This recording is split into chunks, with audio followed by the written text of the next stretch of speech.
Elon Musk, जो कि एक इन्वेस्टर, इंजीनियर, साइंटिस्ट, बिजनेसमैन और दुनिया का सबसे अमीर आदमी भी है, और इनको रियल लाइफ आयरन मैन से भी कंपेयर किया जाता है। दोस्तों, आपको एक बात बता दूं, आयरन मैन 2 में टोनी स्टार्क एलोन मस्क से मिलता है और उससे कुछ वर्चुअल टॉक्स भी करता है।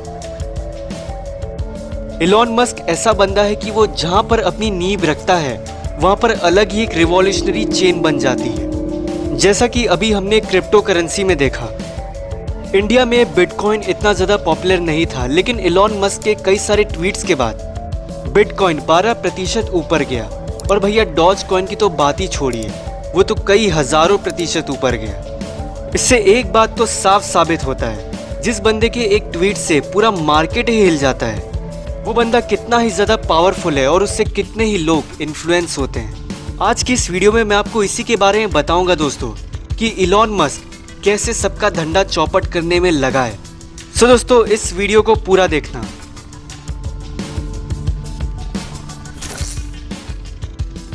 एलोन मस्क बचपन से ही बहुत ही ज़्यादा दिमागी था।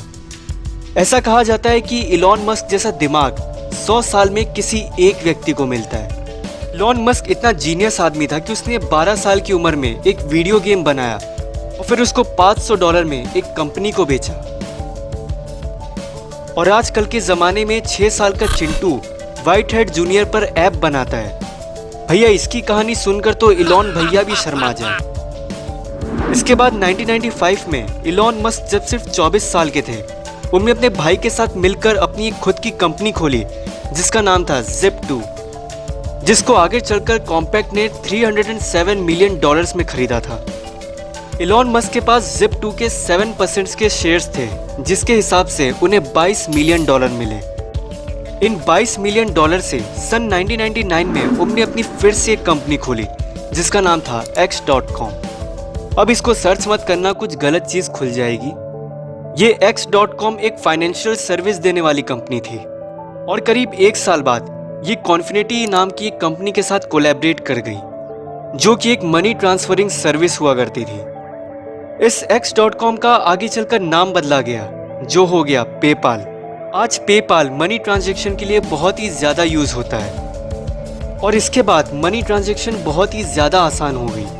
दोस्तों, आपको ये जानकर बहुत हैरानी होगी कि पेटीएम के CEO विजय शेखर शर्मा को भी पेटीएम का आइडिया पेपाल से ही आया था, जिसके बाद तो हम सभी जानते हैं कि ट्रांजैक्शन कितना ही ज़्यादा आसान हो गया।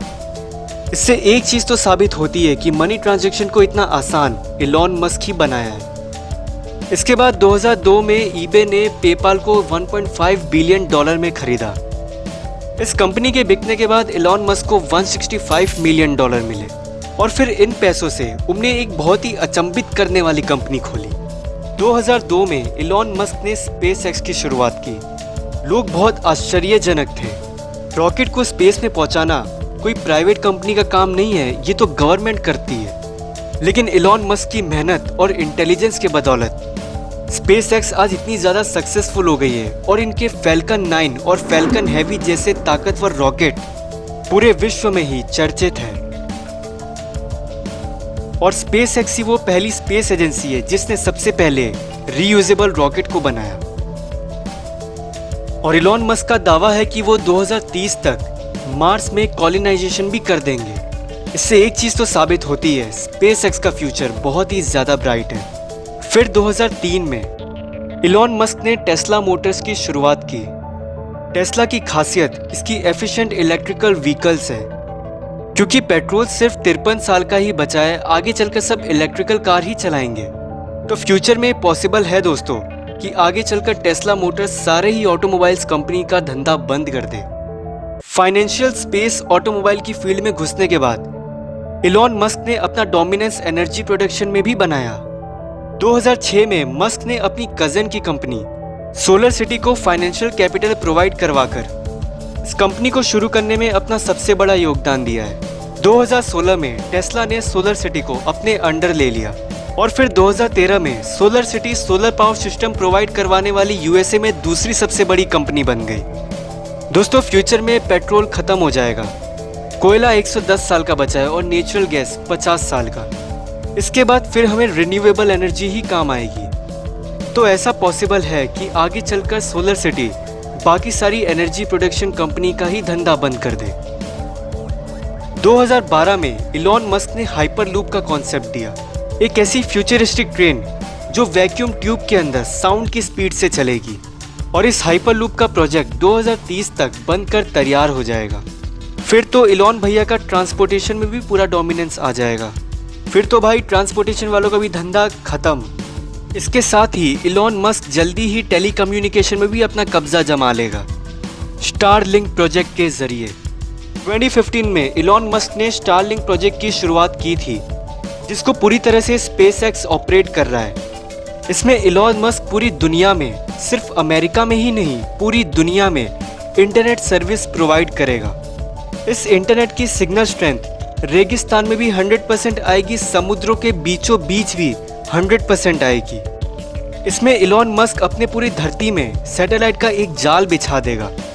इसके बाद इंटरनेट चलाना बहुत ही ज़्यादा सस्ता हो जाएगा। स्टारलिंक प्रोजेक्ट के बारे में इतना बताना बहुत ही कम है, इसलिए मैं उसके ऊपर एक अलग से ही एक वीडियो बनाऊंगा। इस प्रोजेक्ट के बाद ऐसा हो सकता है एयरटेल, जियो, वोडाफोन, आइडिया सारे ही सिस्टम प्रोवाइडर खत्म हो जाए। दिसंबर 2015 में एक आर्टिफिशियल इंटेलिजेंस कंपनी की शुरुआत की। इलॉन मस्क ने अपनी एक इंटरव्यू में कहा था वर्ल्ड वॉर 3 होने का एक और कारण हो सकता है, वो है आर्टिफिशियल इंटेलिजेंस। महान साइंटिस्ट स्टीफन हॉकिंस भी इस बात से सहमत थे, क्योंकि एक ही ग्रह में 2 बुद्धिमान जीव कभी निवास नहीं कर सकते। इसी कारणवश इलॉन मस्क एआई को और बेहतर बनाने में लगा है और अपने न्यूरालिंक प्रोजेक्ट में इतना ज़्यादा पैसा खर्च करता है, जिसका नाम ओपन एआई है। इस प्रोजेक्ट में इलॉन मस्क एआई को और बेहतर बनाएंगे हम इंसानों के और ज़्यादा यूज़ के लिए। और 2016 में इलॉन मस्क ने न्यूरालिंक कंपनी के को-फाउंडर बने। इस न्यूरालिंक के जरिए प्रोस्टेटिक्स मेडिसिन ट्रीटमेंट, जिसमें इंजेक्शन के जरिए ट्रीटमेंट होगा, मिलिट्री, जिसमें आर्मी की कैपेबिलिटी को और भी ज़्यादा एनहेंस किया जाएगा, रोबोटिक्स, जिसमें और भी बेहतर रोबोट्स बनाए जाएंगे। ये कंपनी कंप्यूटर को हमारे दिमाग से जोड़ने का काम कर रही है। इसके ऊपर मैंने एक अलग सी वीडियो बनाया है, आप चाहे तो उसको आई बटन में क्लिक करके देख सकते हैं। इसके ठीक 1 साल बाद दिसंबर 2016 में इलॉन मस्क ने द बोरिंग कंपनी की शुरुआत की, जो इंफ्रास्ट्रक्चर और टनल कंस्ट्रक्शन का काम करती है। ये टनल का कंस्ट्रक्शन हाइपरलूप के लिए बनाया जा रहा है, जिससे ट्रांसपोर्टेशन सुपर सेफ, कंफर्टेबल और बहुत ही ज़्यादा फास्ट हो जाएगी। तो दोस्तों, आप लोगों ने देखा financial, space, automobile, energy, telecommunication, infrastructure, transportation, AI, हर जगह इलॉन मस्क ने अपना कब्जा जमा लिया है। क्या पता जल्दी ही वो कोई ई-कॉमर्स वेबसाइट खोल दे, फिर अमेजोन और फ्लिपकार्ट वालों की भी लग जाएगी। तो दोस्तों, आपका इलॉन मस्क के बारे में क्या कहना है, मुझे कमेंट सेक्शन में ज़रूर बताना। अगर आपको ये वीडियो अच्छा लगा हो तो प्लीज़ इसे लाइक कीजिए एंड थैंक्स फॉर वॉचिंग।